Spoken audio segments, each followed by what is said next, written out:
This program is a presentation of UCTV for educational and non-commercial use only.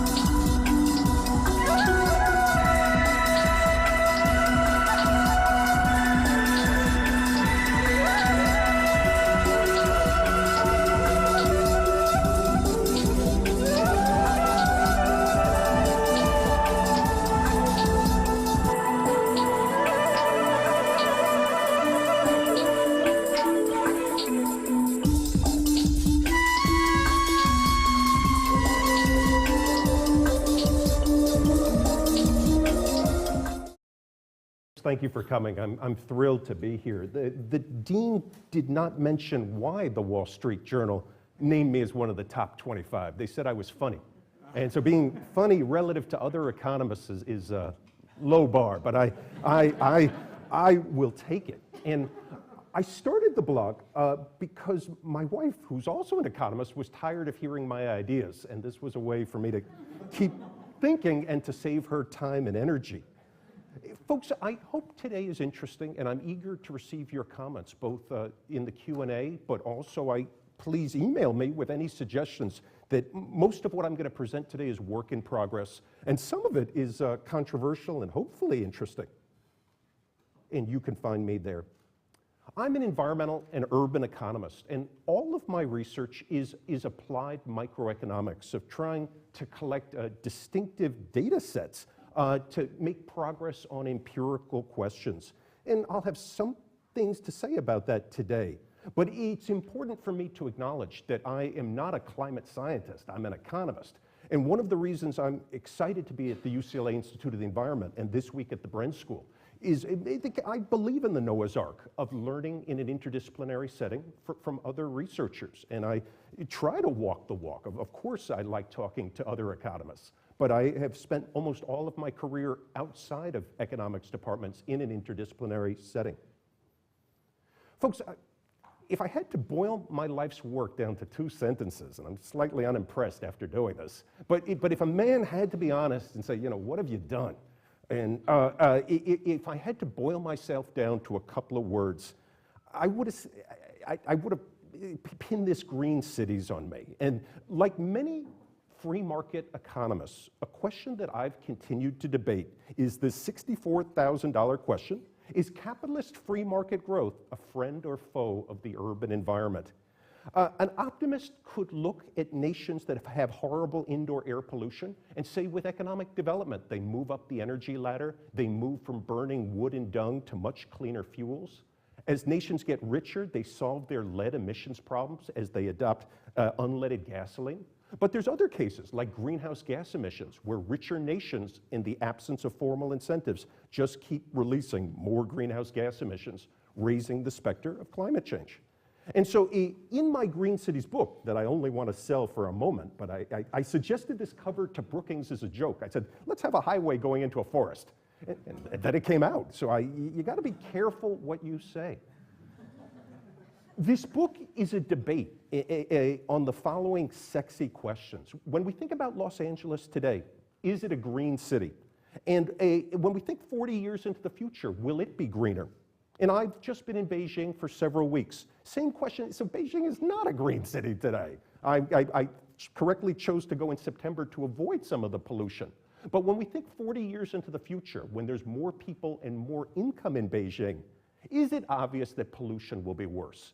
Are there ways that a growing upper middle class can reconfigure their cities to be greener? And folks, if you pinned me and said, Professor, define your words, a green city to me is this multidimensional object of having high quality of life in terms of air quality and water quality, but also being a good global citizen. And here, of course, I mean greenhouse gas emissions. So I look at Los Angeles today, and I give it very high scores for water.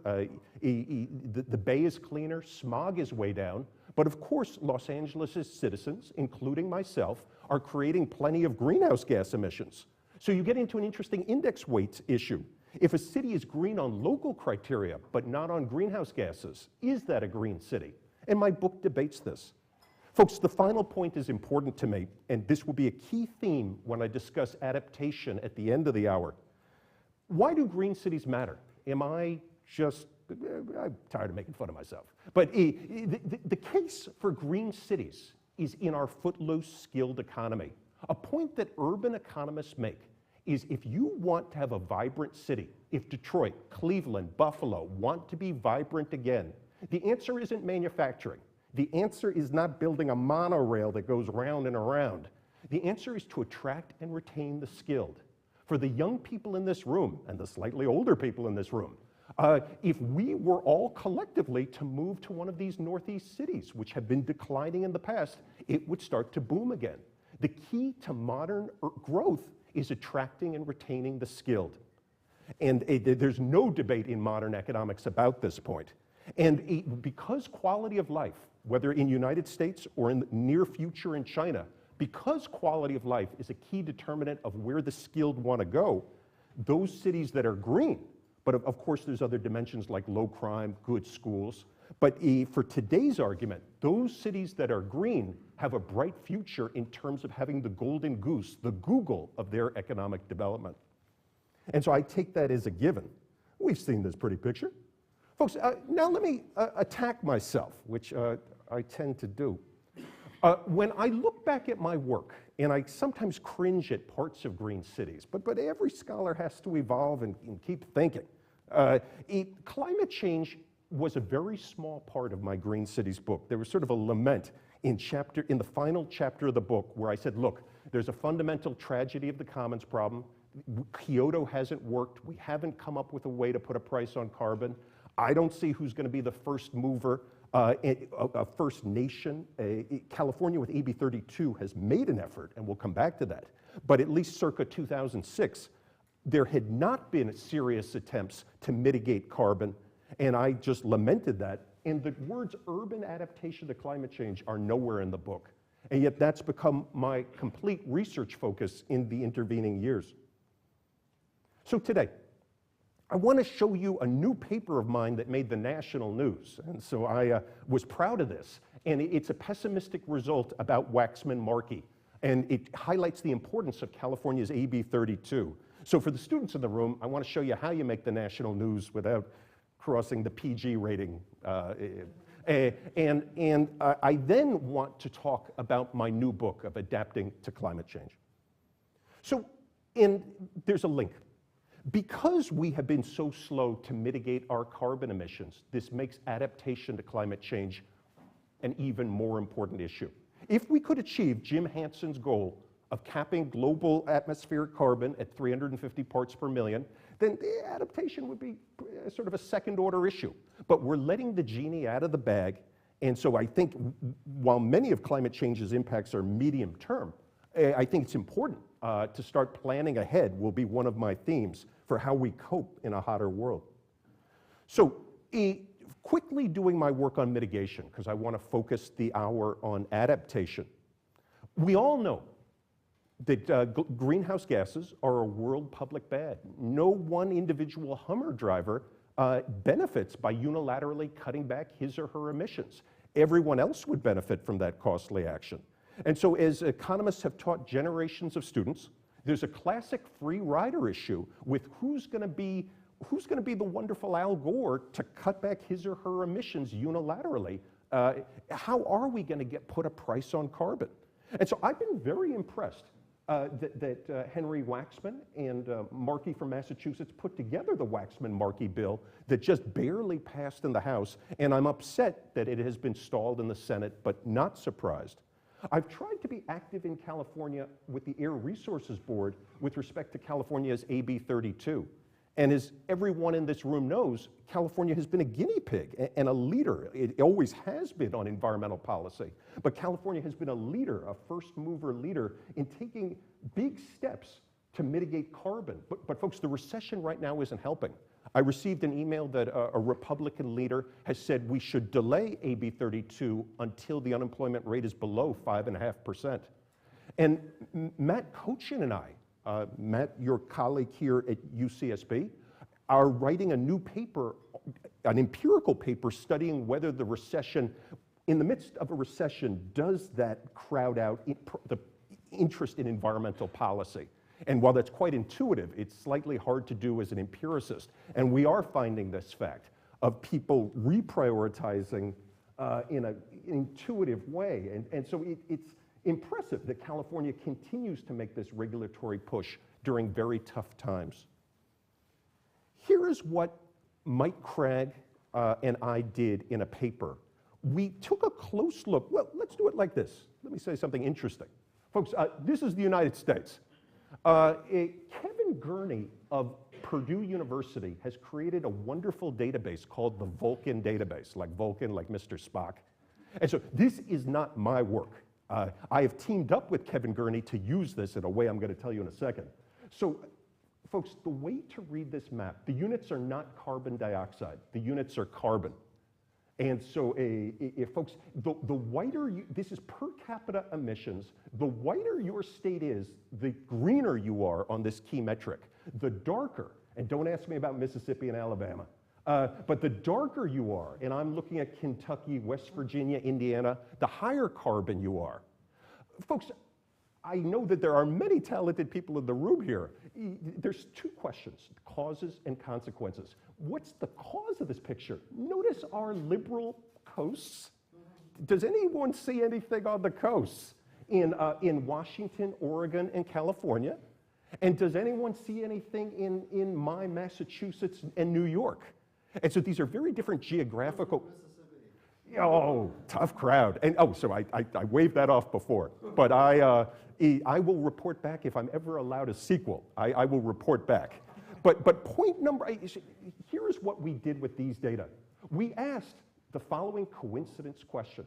Do congressional representatives from low carbon versus high carbon areas, does Nancy Pelosi vote in favor of Waxman-Markey? Yes. And so here, to show my cards, let's do it like this. What Mike Cragg and I show, and this is what got people so excited, was the following three-dimensional statistical model does a terrific job of explaining voting. If you're a representative from a high carbon area whose constituents are poor and you're a conservative, do you vote in favor of this anti-pro-green stuff? No. And so that three-dimensional model does a terrific job. So California, why does Nancy Pelosi vote in favor of this legislation? She represents a district that has low carbon emissions to start with, so it's cheap to pass a $35. If you consume no butter, and if I say, hey, there's a $1,000 butter tax, you face no butter fee. Same logic here.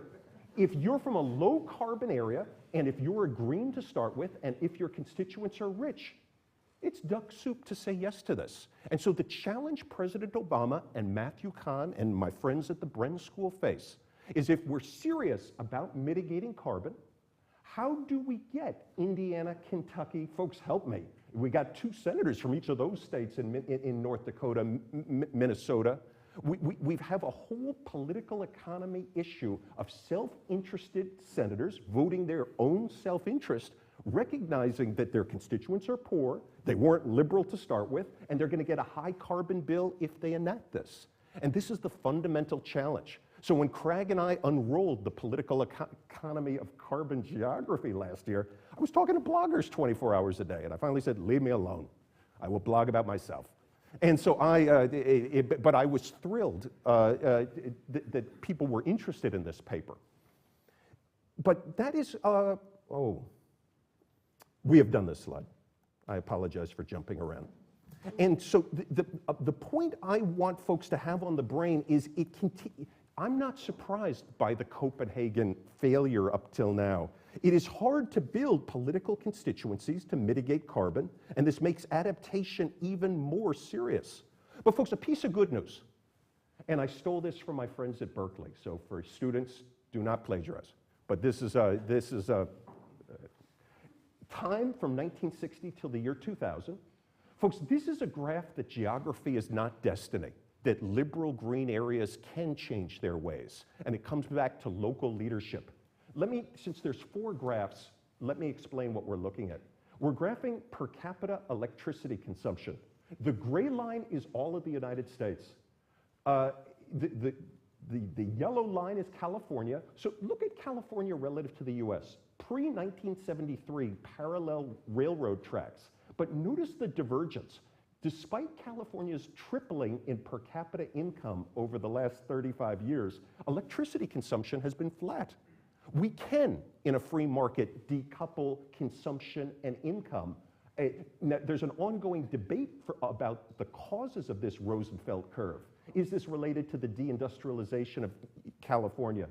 Is this related to energy efficiency standards? And the answer is yes to each of these. But the interesting political point is the red state, blue state.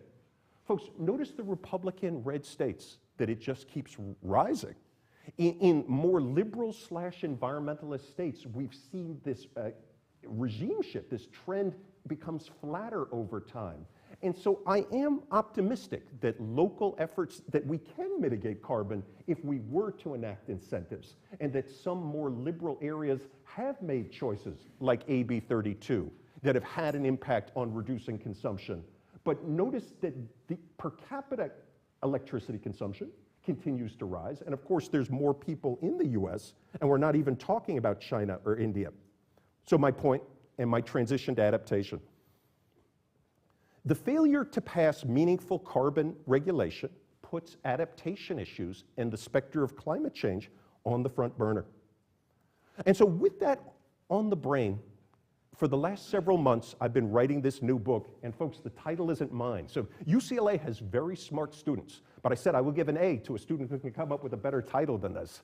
Did anyone come up with a better title? No, so I still have this title. And so so you will see in fall, Climatopolis, the future of our cities in a hotter world. And this was not my cover either.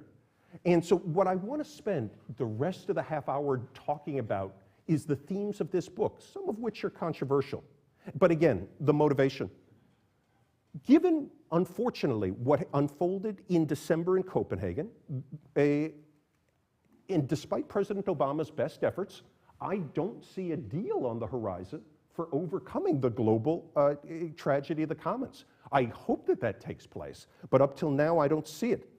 And so given international free riding and taking the science of climate change as given in the best models put together by the IPCC and the researchers in this room, my core question in this book is the future of our cities in the face of coming climate change. Are we doomed?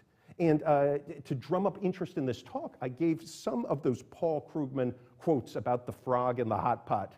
And so there's sort of a debate in the conventional wisdom of how much will climate change impact our cities. And I'd like to make some new points and perhaps cause a fight with some views on this and then wrap up. I face a question. And there's a reason I wrote this as a popular book, but this isn't, my book will not be flat out freakonomics. The book cites hundreds of peer-reviewed academic papers, but it's written for a broader audience. The challenge with writing about adaptation to climate change is it's all in the future. As an empiricist, I'm always using historical data, even when the data's from just a couple of weeks ago.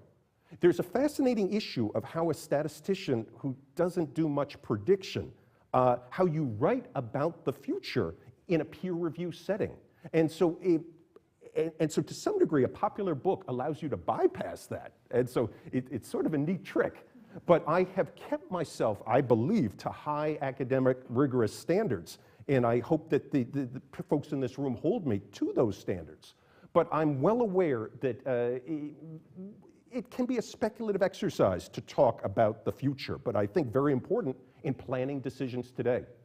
And quickly, let me explain why. Look at this building here. Much of our capital stock, whether it's power plants, cars, buildings, can live for decades or hundreds of years. Making decisions today crucially depends on expectations in the future. And so, that is going to be a key theme for why this book matters, for choices we can make today as we anticipate what climate change may do to our cities if we continue to live a business as usual lifestyle. Folks, My book. I focus mainly on how, both in the developed and developing world, on how climate change will affect our cities. It's not a homage to agriculture. As in the bottom bullet point, scholars like Olivier here and Robert Mendelsohn at Yale and several of these World Bank guys, there's an active research agenda all around the world studying how climate change will affect farmers. I will come back to that, but to conscribe my study area and what I know, I'm mainly focusing on its impact on cities. If you said to me, Professor, why? Second point, very soon 60% of the world's citizens will live in cities. Most of these nations are democracies, and so where the median voter lives, he or she is going to vote bread and butter issues. And so if you want carbon legislation or want costly action, you're going to have to sell this, if you're a future President Obama, to city voters. Let me tell first an ugly story and then an optimistic story. Story one. It's sort of a Chicken Little story. So imagine a story where the climate scientists say, continue to do their high quality research on the likely impacts of climate change. But suppose that I'm a guy who just laughs them off and says, you guys, you were wrong about population bomb, you're double wrong here, and I enjoy laughing at you. If we collectively engage in ignoring the climate science, and that's an if, the ugly case, individuals would ignore the threat, governments, and I spoke about this last night in my class. There's an interesting question about our governments, whether you're the governor of California or a mayor or a president, do these men and women have the right incentives to prioritize a long-run threat when there's more salient threats, whether it's crime or having a parade if the Yankees win the World Series? If government even acknowledged the challenges that climate change poses, would they invest resources to battle this? Under the assumption that they don't, and if business also ignores this threat, then Paul Krugman is right. That there's sort of this day of reckoning. So Hollywood has had several movies like this, The Day After, and I talk about these in my book. That there's going to be a real comeuppance when the flooding, the heat, the fires, the water, the smog hits our cities. We're blindsided, and on some level it's going to be kind of funny, but it's not funny at all. I don't believe this scenario. And to crack a bad joke, and the book is filled with them, there's a question of Spock versus Homer Simpson. And so for a man who thinks very simple thoughts, the first model was kind of the Homer Simpson case. So there's sort of a question of who are we? And so a Homer Simpson gets blindsided, and the society suffers greatly. But imagine a world, we're going to do two different models. First, we're going to do a model where we are a bunch of Spocks. But then we could also, Mr. Spock, the rational, forward-looking person from economics and from Star Trek, we also can do a case where we're a mixture of people. We're a diverse society. Imagine if we're 20% Spocks and 80% Homers. Will all the Homers die and the Spocks will live on and repopulate the world? I don't believe that. And I'm going to come back to the power of ideas as public goods at the end, and the power of innovation. And in fact, a point that I'm going to make is the forward-looking Spocks, the businessmen and businesswomen anticipating how much the Homers will suffer when climate change comes, will actually get rich. And because of climate change, and anticipating that we'll have the right incentives to innovate that helps Homer Simpson to recover. But let's come back to that. I'm jumping ahead to try to save us time. Economists and economics has taken a hit during this recession and macro trouble. Economists, our starting point is that people are self-interested and forward-looking. That when thinking about our best plans to come to the Bren School or to come to my talk today, you ask yourself, how does this action help me given my life goals and my alternatives? And so a question that I would want to ask, and which I talk at length about in my book, is the propensity of individuals, businesses, and governments to anticipate the threat of climate change. Now, there's a question, when you flip a coin, you know that it's going to be heads or tails. There's no ambiguity about what can happen when you flip a coin. I appreciate that in the case of climate change, the threat is vague. And even very smart people might have trouble enunciating the states of the world that could happen, let alone putting subjective probabilities that they will occur. But coming back to Don Rumsfeld, suppose that you live in a part of Santa Barbara or Santa Monica that could flood. Suppose that you know that you don't know what's going to happen next. What does a risk-averse family do? Do they just take it on the chin? I do. A risk-averse family would say, what are some steps we could do to protect our loved ones? What are some proactive steps to protect ourselves from ambiguous but vague threats? And the answers are obvious. I mean, of moving further from the coast or doing things to your house to lower the probability that you will suffer when one of Mother Nature's events takes place. So a key point that I discuss at length in my book is the last bullet point. Unlike in the case of carbon mitigation, where there's the fundamental free rider issue, again, no one has an individual incentive to reduce their Hummer driving or their electricity use in a world of low energy prices and no carbon pricing. In the case of adaptation, out of self-interest, we have the incentive to protect ourselves and our families. If we anticipate threats, we can begin to take small actions to protect ourselves. I'm not sure what this slide is doing here, but I wanted to mention that while my book is a popular book, there is a growing group of papers in empirical economics doing very high quality work where what researchers are studying is the following, and Olivier is one of the stars in this literature in a series of papers that I discuss in this book. What researchers today are doing is taking the best climate change models and forecasting under business as usual situations, how will this affect mortality under different heat waves? And so if we can forecast, something that I said to Olivier's co-author Michael Greenstone is if you forecast ahead and if everyone is aware of the danger of living in a city like Detroit, so what these models yield is a prediction of how many extra deaths would occur in the future in different cities because of climate change. Folks, if the population is aware of these threats and doesn't want to die, what can they do? There's a series of self-protection of whether it's going on vacation in a more northern location or getting yourself a more energy-efficient air conditioner such that you don't suffer this event. And so an irony is this important paper can actually save lives by documenting that we're going to lose lives. It was supposed to be a joke. But on a serious point, if we anticipate a threat, the threat doesn't have to play out because there's nothing fatalistic. We control our future through actions we can take now. And I realize that's controversial, but I don't view us as victims. I try to live a proactive life, and everyone else should out of self-interest, and that protects us against coming exogenous threats. Folks, some specifics.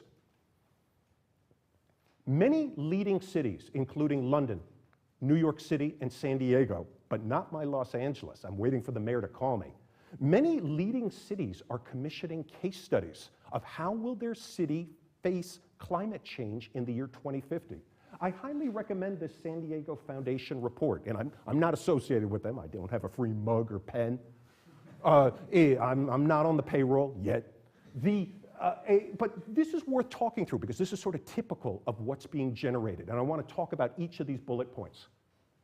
So San Diego Foundation, I believe last year, issued the regional wake-up call where they hired some of the best scientists in sort of an applied case study consulting role to do a meta-analysis of the best climate modeling, disaggregate it down to the San Diego region, and put some hard numbers on what San Diego is likely to face. And folks, let's read through the facts and let's talk through how an economist thinks what the adaptation that this will trigger. 4 degrees hotter on average. Folks, I'm very worried that the best climate models predict that Los Angeles County will be 13 degrees hotter in August. So the average temperature in Los Angeles County is 75 degrees now. It's predicted in the year 2070 to be 88 degrees. And so as a homeowner, I'm not happy about that. But Southern California's summers are going to get hotter, and that has been a unique attribute of Southern California of having temperate summers. Point number 2, this sea level rise, and of course these are averages. One could, a good statistician would say, Matt, of course there's a confidence interval around these. This is a random variable. But these are useful estimates for a mayor for beginning to think through, if he or she is serious about protecting the populace, steps that have to be taken. Water demand up 37%, while supply down 20%. So folks, let's do the first three. My optimism on number one, 4 degrees hotter. We all want to be comfortable. Even I want to be comfortable. We're going to need more energy efficient air conditioners. There's a finite amount of energy, electricity. We're going to be generating less from coal and from natural gas and more from intermittent renewables. If it's 4 degrees hotter, there's going to be a lot more, oh, the bottom bullet point, peak electricity demand is going to be up 70%. Folks, how are we going to how can we achieve the win-win of being comfortable in the face of hotter temperature? The answer, of course, is going to be induced innovation and more energy efficient air conditioners. Now, where would these come from? If we went to General Electric today, so they could come from China, and that is a major chapter in the book, the business opportunities that climate change will create. But I'm not bugged. So let's talk this through, but we should talk about China. Anticipating that people in San Diego are going to be made potentially extremely uncomfortable if we stick to our conventional energy inefficient air conditioners, there's going to be a huge incentive for our engineers to come up with innovations, to have more energy efficient air conditioners, to have the win-win of summer comfort while keeping supply and demand for electricity in balance. And so the engineers in China and General Electric wouldn't do this out of altruism. The profit motive, going back to Adam Smith and self-interest, there's going to be a strong profit motive to business people who will be able to make money by providing more energy efficient products in this hotter world. Folks, let's do number 3, water demand. So with the snow cap melting, there will be less water supply. Water demand up, it's hotter. What's driving the water demand is their demographers predicted that there will be more people living in San Diego and they'll be richer. So it's just aggregating up aggregate demand. That's at the root of the 37%. So folks, somebody who's not an economist would say, uh-oh, demand is up 37% and supply is down. This sounds like a crisis. It could be a crisis under the non-reaction scenario. The optimist in me has the following logic for you. Why is there any green grass in San Diego? And so my wife and I ripped out ours. We started a little bit of a social contagion as our neighbors ripped out theirs. And so there's basically half our water, I believe, goes to watering grass. And it's not being used for anything in LA. So I will stop my rampage about grass. But my point is that people say, water is scarce. And of course it's scarce. But at a price of 2 cents a gallon, it doesn't appear to be scarce. In my world, when goods are scarce, we allow their price to rise. Consumers react by ripping their grass out, by demanding toilets that are more energy efficient. Companies respond when water prices are higher by coming out with with products that economize on the consumption of water and electricity. But we need the price signal to work. If we insist, if well-meaning governments say no price gouging, no allowing electricity prices to rise, no allowing water prices to rise, like my esteemed Mayor Villaraigosa, if you make these choices, then you set up society to suffer greatly. And so a theme in my book is that government, while well-meaning, could actually hold back adaptation to climate change through not allowing price gouging. We actually need price flexibility to send signals to consumers of scarce resources to economize on this. Folks, let's do wildfires. At the urban-rural interface, we all know, and so in Los Angeles, people love to read articles of whose home in Malibu burned down in a fire. And there are 2 obvious ways to minimize this challenge. One is zoning in certain areas of not allowing a certain density of homes to be built. Another is insurance premiums, such that if you build with better materials or more fire-resistant materials, that there's differential insurance pricing. There's also an interesting part in California that the state pays using prisoners to fight these fires rather than local areas paying for their own fire protection. So there's all sorts of interesting public finance issues of how protection of areas are done. In my world, if I were elected our governor, and there's many reasons to disqualify me, citizens who want to live in a dangerous area, which becomes more dangerous because of climate change, would face higher insurance premium and would have to pay for the public services that they need to live there. Pay the marginal price, not some subsidized price that all other taxpayers are picking up for them. And so again, I am taking the science of climate change as given and as real, and am taking the best predictions, but thinking through how do we reconfigure our cities to adapt to change. Oh, we've done several of these. I apologize. I don't know my own slides. Again, and I'll do this quickly to wrap up. We're almost done. The climate's going to be hotter. I want to see more people in Los Angeles living further from Riverside. I want to see upzoning in Brentwood and Santa Monica. I've written a paper on zoning rules in West LA. I want to see New York City density. I want to see Shanghai density in West LA. I don't want to hear about earthquakes. Our engineers can figure that out. And so if we moved more of the populace out of the hottest parts of Los Angeles and reconfigured our cities closer to the water, so outside of a flood zone, but inside where it's cooler, we adapt more easily to climate change. There are many ways to reconfigure our cities. We've already talked about ripping out the grass. We've done the zoning and insurance. Folks, let's do public health. I can certainly believe that there will be more hot, smoggy days. We've had a lot of progress in Los Angeles in fighting smog. But suppose that the smog comes back.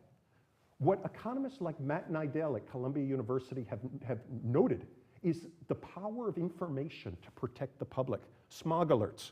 When smog passes a certain threshold, the public is alerted that it's a high smog day.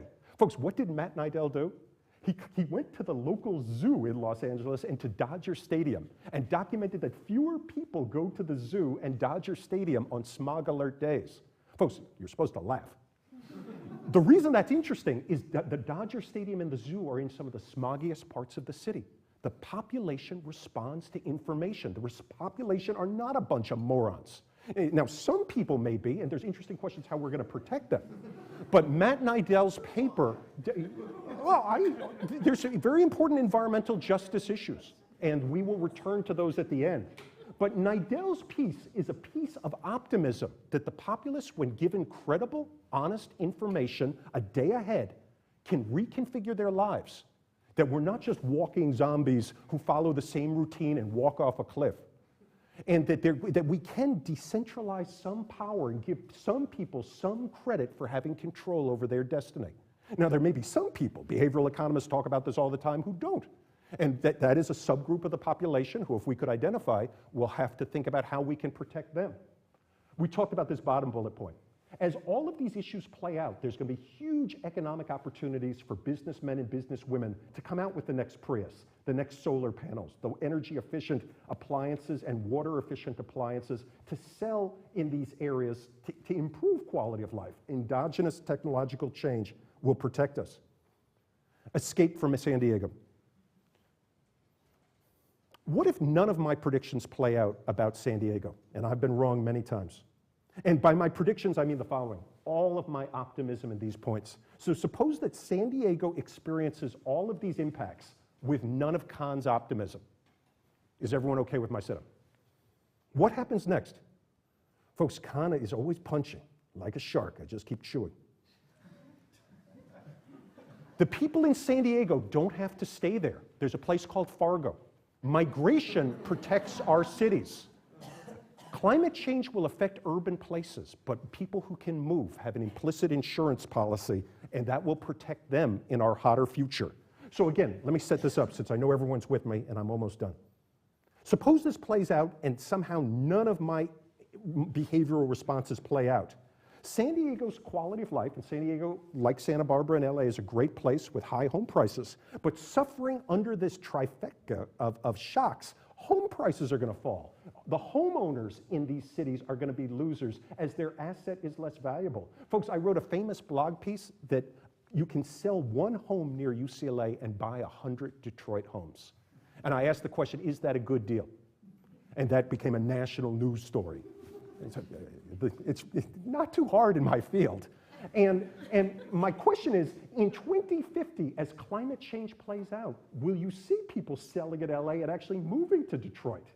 But intellectually, households could leave San Diego. If San Diego's suffering, then the asset holders, as the new news arrives, the homeowners will suffer. But you can move to Detroit and other northern cities to protect yourself. And you can move inland and to cooler latitudes. Again, migration acts as an implicit policy. Folks, I care very much about the bottom bullet point. The internet in our Twitter world help. People have full information these days about cities and their quality of life. When a shock like a fire hits Santa Barbara, it would interest me to see a sociologist write a paper when the fires hit Santa Barbara a few months ago, how quickly information about the risks and the geography of those risks spread. While George Akerlof wrote a famous paper about the market for lemons, that you never buy a used car from a guy, because if he's selling it, it must be a bad car. So yes, in the old days, there could be asymmetries of information and people could be suckered into a bad decision. But I'm more and more optimistic that in a world of information flow, that people have full information about the choices they're about to make, and given their conception of the good life, will make a choice that's good for them. I'm down to 3 slides. We've talked about this before. Something my editor cares very much and has wanted me to explore in my book is could climate change actually shake up the rankings of cities? Could climate change actually help Detroit and other cold Northeast cities make a comeback?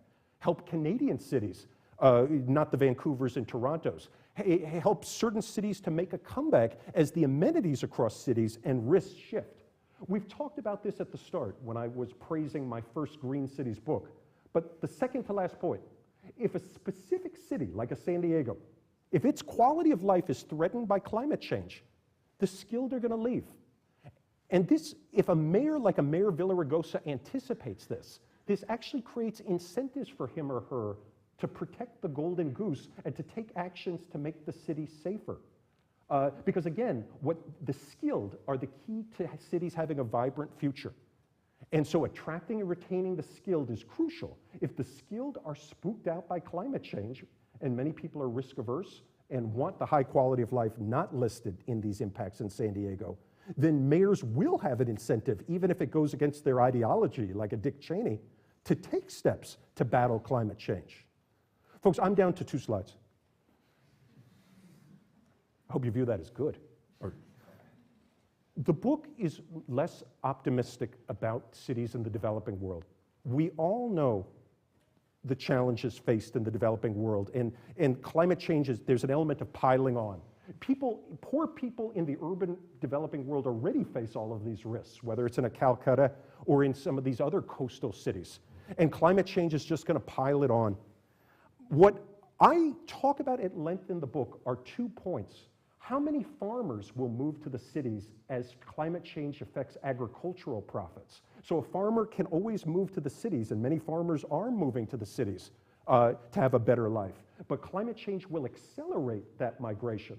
As farmers move to the cities, this could set off cholera epidemics in the cities and set off civil unrest, as the incumbents' wages will fall and rents will rise as there's more competition among the unskilled for a finite number of housing units and jobs.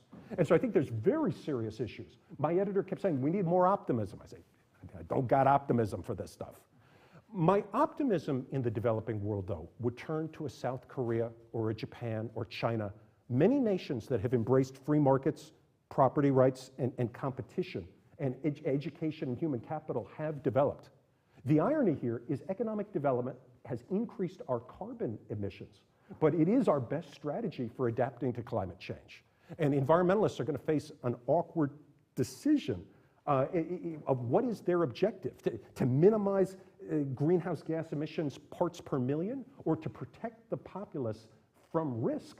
And again, nations that develop will have the strategies to afford the durables, to afford higher quality housing, better government, better diets, on every range of quality to offset the blows that climate change will throw. Conclusion. So the last paragraph of my book, and I wanted to see whether anyone likes this or whether I got to keep writing. Unlike the Manhattan Project during World War II, we do not need to make one big bet on the strategy for winning this war. Instead, we'll launch 1 billion mutinies against climate change. In a world featuring billions of educated, ambitious individuals, the best adaptation and innovation ideas will be pretty good. And folks, this last sentence is worth a minute. A key point in modern economics is that ideas are public goods. If I eat a burger, you can't have it. But if I come up with a cure for baldness, many people can benefit from that. And so with good ideas, if a subset of the Spocks in their new economic environment make discoveries anticipating the market that could be seized if they came up with a good idea, those ideas can quickly diffuse. And so if you told me there's 7 billion people on the planet, the very best ideas, as more and more people focus on climate change adaptation, are going to be pretty impressive. And so it's an old fight between economists and other subjects of whether human capital versus natural capital is the limiting input in sustainable development. But this is a case where, because smart individuals perceive that natural capital is threatened, they focus their efforts on addressing these problems. And I can't tell you which of these nerds will make the key Google discovery, but I know in my heart that out of 7 billion, one of them will, or 2. And so what I leave you with, 2 slides, I'm quite interested in irony.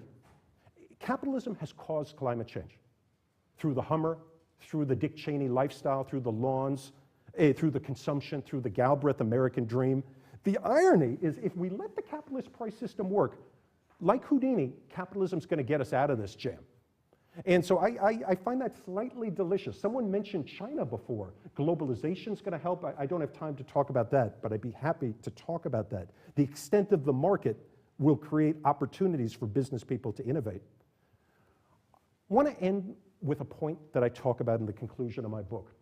If this book is actually read, if Rush Limbaugh actually invites me on his show and says, our next nerd is a climate change believer who believes that climate change, that we urbanites will be able to cope, I would be thrilled to sit there to sell books, but I would know that I was being used. That if we anticipate the lulling hypothesis, is an optimistic book dangerous at a time when it's hard to pass Waxman-Markey? If there are people on the fence, I'm not talking about Al Gore or Dick Cheney, if there's people from Missouri who are on the fence in terms of voting for carbon mitigation, I wouldn't want them to read this book and say, the smart professor says we can adapt, and thus why do we need $35 carbon tax now? That would be the lulling hypothesis, that the anticipation of adaptation crowds out mitigation efforts today. That would not make me happy. Our efforts to adapt will be easier if we do mitigate now. And I want that on the record on CCTV. I continue to talk to ecologists. Many ecologists are talking about how creatures will adapt to climate change. The challenge that many creatures face is birds flying up mountains, creatures in nature preserves that are right for them now, but it's climate change, it's weather changes of them wanting to migrate somewhere where Don Trump may have a hotel. Humans have better adaptation strategies than these creatures. It will interest me whether future voters cut these other creatures some slack, and whether that's out of altruism or having a greater appreciation of the web of nature from ecologists teaching us how our life, urban life, is affected by what goes on in nature. I stressed several times my concerns about environmental justice, and I think I need to clean this part up of the book, but both in the developing world and for very poor people in our cities, I am worried of how they will suffer in the face of climate change. And it'll be an interesting test of our altruism as educated upper middle class people of, will we see collectively in different cities, both in a Berkeley and a Santa Monica, but also in a Houston and more conservative cities, will we see efforts of greater transfers to the poor to protect them in a changing climate? But folks, thank you very much.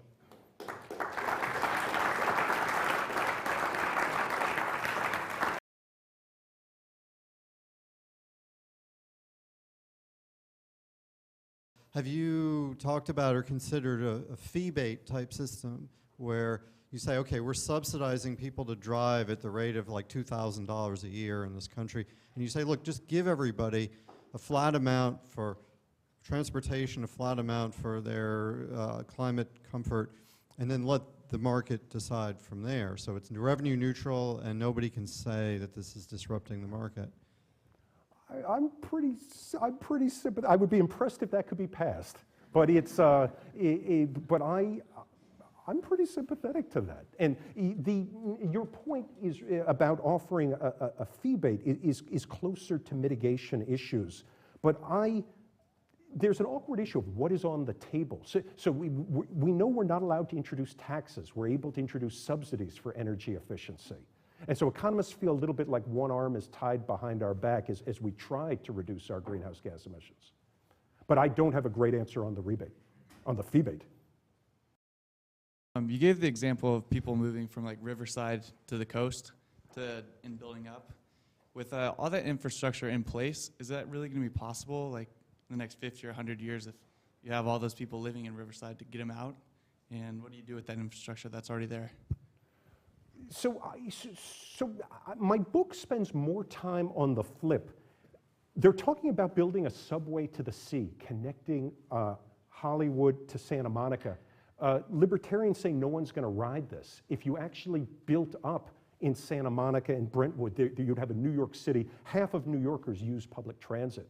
In terms of durable infrastructure in Riverside, I might give all of that to UC Riverside. And they could use that as dorm housing for their undergraduates, better offices for the economics department.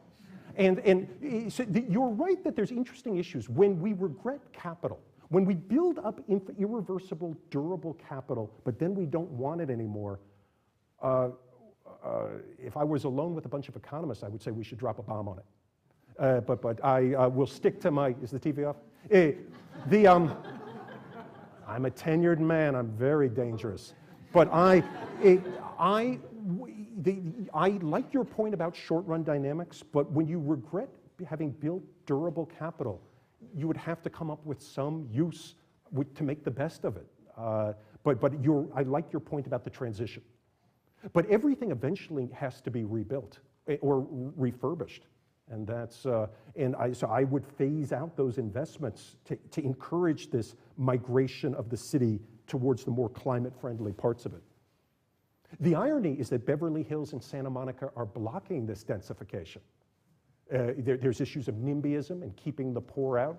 And so I'm fighting battles with these guys too of how land use is locally determined, but the Santa Monica land use zoning folks don't think through the implications for Los Angeles as a green city when they make their own unilateral decision. They think that they're small.